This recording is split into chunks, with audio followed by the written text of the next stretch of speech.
who should understand what an economic model is have joined them. People like Ndi and the rest, they do understand. They know all this is abracadabra. You see, they are engaged in make-believe kind of thing. Mm-hmm.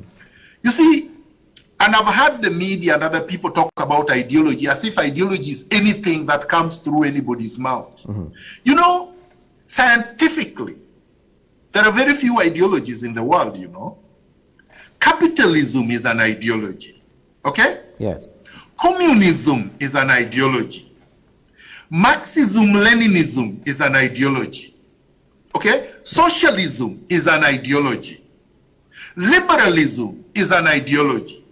All these others are abracadabra. You see, these people must posit and position themselves on scientific ideologies and then present an economic model that is based on that ideology. An economic model cannot be based on nothing. It has to be based on an ideology. And there is no ideology called bottom-up. There is no ideology that Raila Odinga is talking about, which is abracadabra. There is none. He is not identifying what it is. He says he's a social democrat, which could be a branch of ideology.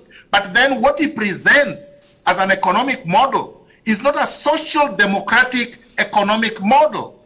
Because if you're a social democrat, you should come up with a social democratic economic, social, cultural, and other programs that cohere with that ideology.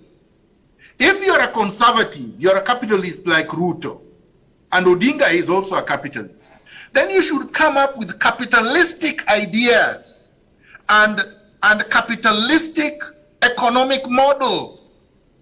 And this thing called bottom-up cannot be found in any book of ideology. Do you understand? Right.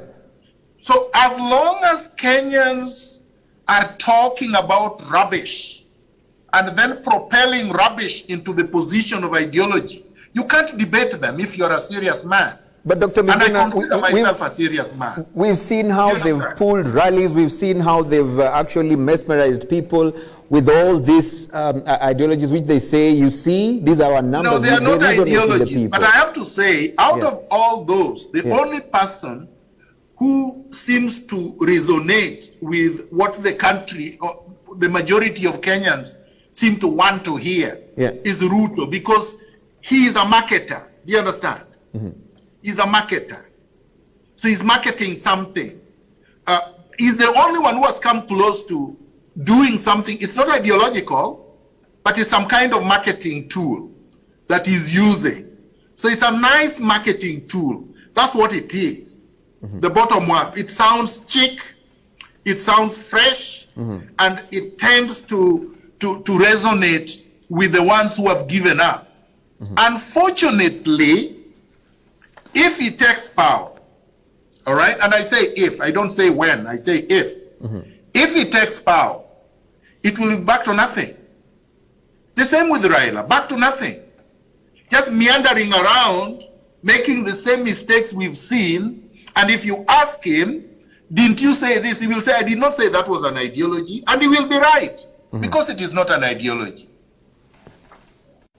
Right. So what you're trying to say, or what you're saying, Dr. Miguna, is that all these politicians, what they're doing is just trying to resonate with what the people want to hear, but not basically what is right for the country. Is this what you're trying to say? I did not say all of them. I mentioned specific ones. Yeah. You know, there are a lot of politicians in Kenya, right? Mm-hmm. The main ones that the media focuses on are talking complete, patented rubbish. Mm-hmm. Reuben Kigame is not really well articulated so much on the media. We don't hear a lot of people talk about him in the media. So you said some of them, and those who are not really put a spotlight on are the ones who probably could be able to be speaking what the country really needs. What would you say about him? So let me tell you, no, I don't want to talk about people I don't know. So I don't know this man, and really it would not be fair for me to talk about him. Right, the other people enough. I know. Fair enough. The other people I know very well and I want to talk about, I've not had him either identify what his ideology is, to tell you the truth. But you see, the problem you're falling into is to think that the only people who are doing politics are the ones who are running for elections, or the ones who have declared that they're running for president. Right. There are a lot of Kenyans who are very political and are very clear and have very clear ideologies. But they have not necessarily said they are running. Then there are people who the media are not yet recognizing or have not recognized, or those who believe in a revolution, but you dismiss it because you think it is not possible, particularly in Kenya. And you think Kenya is some kind of island, maybe in some outer space, where human beings do not resemble others in Africa. Yet we know that we had a revolution in Sudan just a year ago. And there, it was supposed to be remoter than in Kenya because al-Bashir was stronger than Uhuru as a strong man, and he's a military man, right? And was as brutal, if not more brutal, than Uhuru Kenyatta. So people did not think that a revolution in Sudan was possible, but it did happen. How about Burkina Faso? Compaore had been in power for 30 years. Uhuru has hardly been in power for 10 years. Yet he thinks he's as strong as an oak tree. Yet he is he's useless, like foam. The only reason Uhuru is in power is because Miguna is in exile and he's disorganized a few people who are with me together with Raila Odinga. But it is coming. Do you understand? So what I champion for is a revolution, which really is an overhaul of the society, a transformation of the society from the bottom completely. Okay, you uproot the system that you have now, and you create a people-friendly system, a system based on merit. Nobody should be able to earn a living without earning it, unless they're disabled, all right? Unless they're not able to work. A lot of Kenyans with billions steal their billions from the suffering Kenyans. Right. Kenya is the only country that I know of where unemployment is so high and nobody's talking about it. Then somebody goes to the UK, then says that he has become some kind of employment relations officer and that he has secured some employment for nurses and he wants a cut. You know the Kenya government is getting a cut from the so-called nurses that are being sent to the UK? Sure. It's ridiculous, but nobody's talking about it. How do you export nurses to a developed country when the majority of Kenyans cannot access a hospital, do not have access to medicine? How do you do that? Do you understand? Like Kenyans, what is the ratio between 1,000 Kenyans to a doctor? Is it even 1,000? What is the ratio in Britain? What is the ratio of the British vis-a-vis a nurse? So we need nurses more than Britain does, but we take our nurses to Britain nonetheless. Yet Kenya is more resource rich than the UK. Yeah, the argument, Miguna, we squander our resources. Yes. My point, Eugene, is this. Yeah. I want Kenyans to become very angry with the way that the country has been raped for more than 60 years now by 5 families. You understand? And they want to choreograph something called an election, which is not going to be an election, and they are telling you openly that they want to rig it, that it will not be free and fair and credible, and they want to impose a senile man called Raila because they know he has become so useless anybody can control him, so that they can perpetuate this inequality and repression forever. Yeah. Kenyans must reject that. Yeah, Dr. Miguna, but the argument with the Raila supporters are feeling that today Raila stands even a higher chance because he's now able to even woo votes in Central where he was not able to even step foot into. I mean, how do you convince a Raila diehard that it can't happen? I think that person is living in I don't know whether it is hell or it is some kind of dreamland. So let me remind them that in 1963, Jomo Kenyatta could not get even 2,000 votes anywhere in Kenya. And he was just made prime minister by Raila's father and Tom Mboya. All right? Mm-hmm. And Tom Mboya could campaign anywhere in Kenya and had more support than anyone else at that time in terms of, people responding to messages, including Central Province. Yeah. Tom Mboya did not become president. He was killed by Jomo Kenyatta instead. In 2002, just fast forward, Raila Odinga was campaigning all over Central Province and was called Jamba. Kibaki was sick in England. When NAC formed the power, where did Raila find himself? On the streets, isn't it?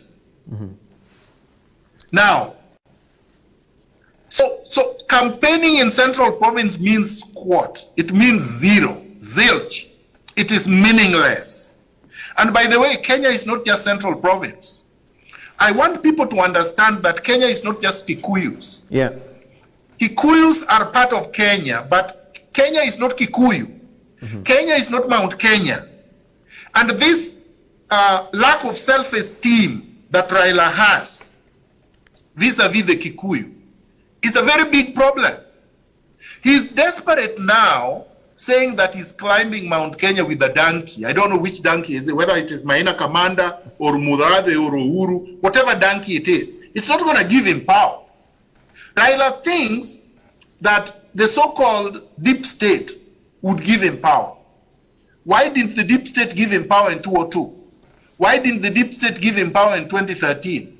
Because he was prime minister at the time. He shared in the deep state. Do you understand? Mm-hmm. So how do you become president when the IBC is still controlled by the National Security Intelligence Service? How do you become president when the IBC servers are still in France and not open? How do you become president when you don't control the army and you have demobilized your people that organized for you to be sworn in 2018? Do you see the stupidity? Nobody goes to negotiate without an army or without an organized base, without some kind of an ability to effect whatever gains you've made in that negotiation. Yeah. What does Raila Odinga have? So the Taliban were in the mountains in Afghanistan. That's how they got power. Yeah. You understand? So and if you look at any other, if you go to Zambia, yeah.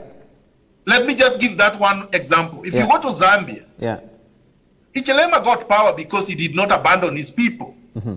You understand? The people recognize him as a legitimate voice of resistance. And the state were constantly harassing and mistreating him as he was campaigning to get power. So the people gave him power. People are the ones who give power, not the deep state. Raila Odinga is in some lumberland, I don't know what it is called. And he will wake up too late to realize that he's in Opoda market and somebody else is in State House. Right, very clear, Dr. Miguna. You said something very important, that Kenya is not Mount Kenya. Kenya is not Central Province. And that brings me to this important question. We have seen people like Moses Kuria, they have come out to demand for positions 40%. They've called them their irreducible minimums. The deputy president position is non-negotiable for any person who's going to run for president. They have said they want 40% of all government appointments. I mean, from where you sit, Dr. Miguna, I mean, how does this make you feel? Does it even make sense to you? I don't normally respond to people who are meaningless. But to tell you the truth, so why don't they just go for 100%?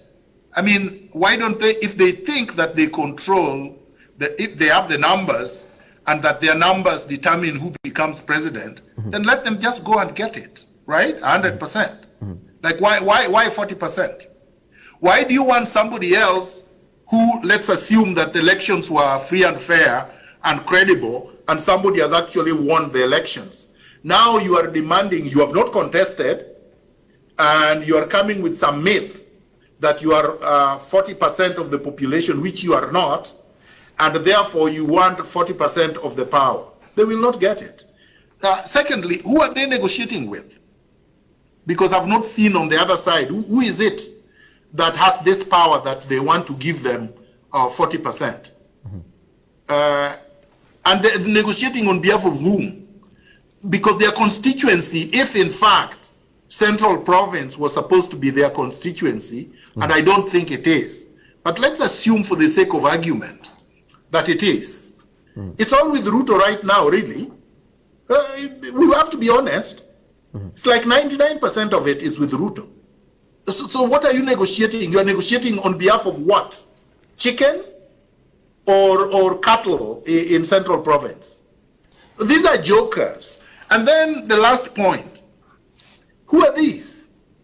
You see, Martha Karua is the most ridiculous authoritarian hypocrite in the Republic of Kenya. She helped Kibaki steal elections in 2007. And she told everybody to go sit on a pin. And now she's pretending to be representing something. She wants to be a governor of Kirinyaga. Let her go and contest in Kirinyaga and leave these other issues. And then Moses Kuria, who the hell is he? He should tell us who killed Musando first before he can even stand to tell us anything else. You know, the less said about others, the better. You know, my friend Kiunjuri should leave these guys alone. He's not committed the crimes these people have committed. Right. So, Dr. Miguna, I would like to read some questions, some comments that have also come through before we wrap up this conversation. On Facebook, I have Habari Njema, that's what he calls himself. He says, Dr. MM, 1. What happens when court rulings or directives are ignored or disobeyed by the persons in office? A case example, your case. Question 2, when you presented your documents before IEBC and other agencies for clearance as a candidate in Nairobi gubernatorial election, did anyone complain of you being a Canadian? And then thirdly, any legal chances of coming back to Nyando? Well, so let's take the first one first. What happens when people disobey court orders? Number one, you go to court and you ask that they be found in contempt, which I did, and they were found in contempt. Unfortunately, my lawyers did not go for the enforcement of the orders. So my lawyers have failed me because they are too scared, I think. And so they have not enforced those orders. You can enforce those orders. And the judiciary, the way it is, will give you the enforcement instruments. Yeah. And then the chips will fall where they may. You will use those instruments politically to agitate or whatever, because ultimately they will not put each other in jail, but you have the orders. You can auction these people, for example, because Justice Mwita did a beautiful job. The orders were given against Matiang'i and his group personally. So these persons have properties in Kenya. We can auction their properties and get the monies that were awarded, which they have not paid a dime. So 7,270,000 was given because of the destruction and the infringement of my rights. Then 200,000 was again awarded against them when they were convicted for contempt, none of which have been collected. all the costs of all the proceedings have not been collected. Those need to be collected. But somebody needs to go to court in Kenya physically to do so. Number two, the question is, did anybody ask me about? No, nobody did. I was cleared as a Kenyan, as it should have happened, and was allowed to run. That was not the first time. I mean, as you said, I tried to vie in 2007. There was no issue. I was the senior most advisor to the Prime Minister of the Republic of Kenya, which was a public office. I got paid by taxpayers' money. I traveled on delegations to New York, to all over the world, and nobody stopped me and nobody said anything. And I represented ODM during the constitutional review process. Nobody said anything. So this thing they came up with is ridiculous. All right? Right. And as to when they will see me in Nyanda, I think I answered that question when we began. Right. So I'm not going to repeat a question I've answered. Right. Oriop Simate says, Mr. Miguna, between Raila and Ruto, who do Kenyans deserve as president between the two, owing to the fact that they are both the front runners? This is not my question, Dr. Miguna, so it's not me. No, I know it is not your question, and that is a question I've also answered. Right. Another question here is, according to his stand of revolution, ask him to clarify it, and as we are heading to 2022, whom did he support? I think he's trying to find out who you support for 2022 currently. I support the people of Kenya. And I support the people of Kenya to rise up, take matters in their own hands, take the country back from the oligarchs and transform it. That's what has to happen before Kenyans will enjoy the fruits of the resources that belong to them in the country. Kenya has oil, Kenya has precious metals, Kenya has good land. Kenya is a beautiful country, but it's all been turned into a slave plantation by 5 families. We must get it back. Right. Patrick Joy says this guy, Miguna, is breathing fire, and comes back to ask, the Kenyan law is clear on regaining Kenyan citizenship. Let Miguna follow the law and spare us the drama. Section 10(1) of the Kenyan Citizenship and Immigration Act 2011 provides a person who was a citizen of Kenya by birth and who ceased to be a citizen of Kenya because he or she acquired the citizenship of another country may apply in the prescribed manner to the cabinet secretary to regain Kenyan citizenship. What would you be telling this person?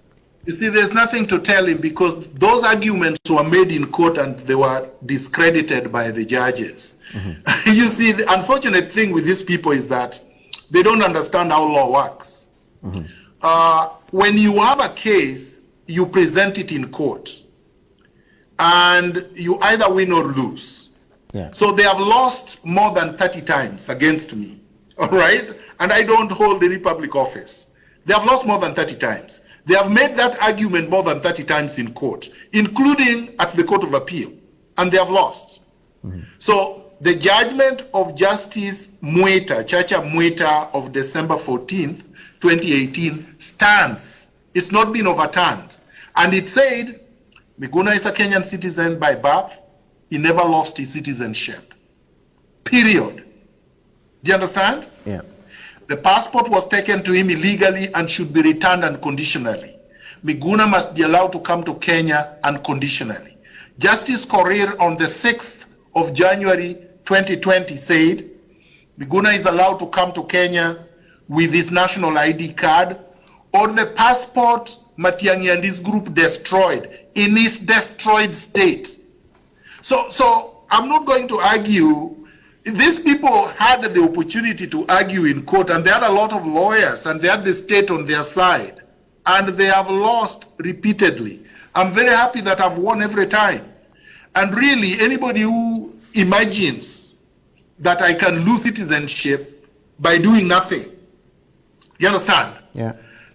Is dreaming. And let me educate the country, because I think a lot of people are not also educated. When you flee out of your country because of genuine fear of persecution, or you are physically thrown out of your country. By law, you have not left because you did not leave voluntarily. By law. So your absence is absence in the terms of your physical absence, but it does not change your legal status in Kenya. Mm-hmm. So when you go back, it is like the clock is rewound back to the beginning, and it is like you never left. Okay? Yeah. Unless you do this, unless you renounce your citizenship.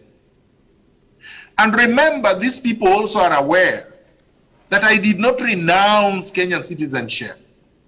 And that if they say I did, let them prove that I did, and they have no proof. Remember the case of Mwende. Do you remember? Yeah. Mwende, that Uhuru appointed ambassador even though parliament said she should not. Mwende was not born in Kenya. She was born in the United States. She is a US-born citizen. Parliament told her to renounce her citizenship and she refused. Uhuru still appointed her, isn't it? Yeah. To a job that the law says only a citizen should have. But Mwende was right that you can't force her to renounce her citizenship, which is US. On the other side, they are now claiming they renounced my citizenship for me. Mwende could not do it, but Miguna somehow did it through them. They renounced my own citizenship. And I say that kind of stupidity has no entertainment in my circles. Yeah. Finally, Dr. Miguna, the judiciary, while you are away, we got a female Chief Justice, and there's been a lot of push and pull between the executive and the judiciary. Do you feel confident that probably the current constitution of the judiciary would be able to fight this war in terms of ensuring that the country is on the right track as far as court orders are concerned, even with your own case? What would you be saying about the current state of the judiciary in Kenya? I don't understand your question. You said the current constitution of the judiciary. What do you mean? I'm saying while you are away, the country did get a female. Not while I'm away. I think that you are now spoiling it. Okay, let me not spoil it. Let me not spoil was forced into exile. Yes, let me say it. While you were forced into exile. Right, so while you were forced into exile, the judiciary got a female Chief Justice. I want, regardless of the gender of the Chief Justice or whatever it is, I want to read your thoughts. There's been a lot of supremacy battles, some people have called it that, between the executive and the judiciary. Where do you see this, for the sake of Kenyans who require someone to stand in the gap? Where do you see this going or taking us? I think the question is a bit muddy, but I'll try to answer it the best way I can. Number one, there has not been any supremacy battle between the judiciary and the executive. The executive has disobeyed the constitution and has tried to illegally control the judiciary. Yeah. The problem has not been visited on the judiciary by the judiciary. The judiciary has not done anything. I think people are referring to Maraga. Maraga simply exercised his constitutional powers and authority and did not attempt to exercise powers that the Constitution vests in the executive. Yeah. For example, Maraga did not purport to appoint civil servants. Maraga did not purport to sign executive orders. Maraga did not do anything other than what the Constitution allowed him to do. But Uhuru, on the other hand, has tried more than 100 times to control the judiciary. He refused to appoint judges, even though that the Constitution does not give him power to decide who will be appointed a judge, when and how. Uhuru has refused to obey numerous court orders. Uhuru refused to accede to the advisory that Maraga gave him with respect to the third gender rule. Uhuru has disobeyed multiple court orders, not just on me, on so many other, people, Kenyans, and institutions. So there is no war, as it were, between the judiciary and the executive. Right. Uhuru's presidency declared a war on the judiciary once the Supreme Court nullified his electoral theft. He said he would revisit, and that's what he's been doing. So, for example, the BBI. Remember that on the 9th of March, 2018, I said the BBI was illegal from the beginning. A lot of these people now running around, and some of them even went to court, supported the BBI, including David D. And I told them at that time, this thing is illegal. They condemned me all round. Yeah. They came around to my side, and I appreciate that. But this thing was illegal from day one. Uhuru tried to force it on Kenyans with Raila Odinga. This is a crime for which they have to pay. But the judiciary did well by declaring it null and void throughout. And I am 100% confident that if the Supreme Court conducts itself as a court, this thing has no way of regaining life after its death. So I have to say, the only institution in Kenya that has tried to act in accordance with the Constitution and to protect public interest in Kenya is the Kenyan judiciary. Right. So that's the only institution that has tried. So for someone to come and say that there is something wrong the judiciary is doing is ridiculous. These are people who want lawlessness. The judiciary has acted diligently, conscientiously, and very ethically in drawing the boundary between institutions. You see, Raila Odinga and Uhuru Kenyatta have refused to accept that the constitution Kenyans gave themselves is a presidential system. It's a pure presidential system. You can't make it hybrid. You can't bring elements of parliamentary in it and purport to call it parliamentary when it is not. Right. Because then you're creating a mongrel. I wanted a parliamentary system, if Kenyans remember this. I championed for it. That's part of the reason why Raila suspended me in 2011, because I disagreed with him. He betrayed Kenyans in 2011, the same way he's betraying Kenyans now. This man does not have a stand, because in 2011, 2010, when we got the constitution, he wanted a presidential system. The constitution was not messed up in Naivasha. Right. It's a big lie. The constitution was messed up at Harambee House, and I was at that meeting, and Raila is the one who proposed that amendment to the draft that came from the committee of experts, which was a hybrid. And Raila said he wanted raw power so that he could bring equity to the country. That was his proposal. So now he says he wanted something else, that no, the people that went to Naivasha got instructions from their principals. Kibaki instructed his team PNU, Raila instructed his team ODM, they went to Naivasha and they got what the two principals told them to get. So it is a lie that Raila wanted a parliamentary system. Raila wanted a pure presidential system. That's what Kenyans voted for. He cannot run away from it. And he is not going to be able to create a mongrel so as to create an imperial presidency because of a promise from the deep state that they will steal elections for him. Kenyans must rise against this kind of despondency. Right. So what you're saying is this whole BBI thing is dead and buried. The Supreme Court appeal, I don't know, going through Parliament, this is just a waste of time. It's a waste of time, dead and buried. And in any case, you can't change the constitution less than a year before elections. Yeah. So all this, in fact, these people are committing so many crimes, I don't know how long we will have to sentence them to jail. Because the amount of money they have wasted through lawyers, that they are paying amounts that are unconscionable. You know, some of these people earn more than 5 million a day.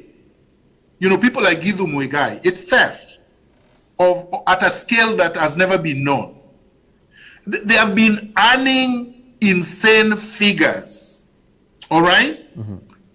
And yet you have state law office, you have the Attorney General.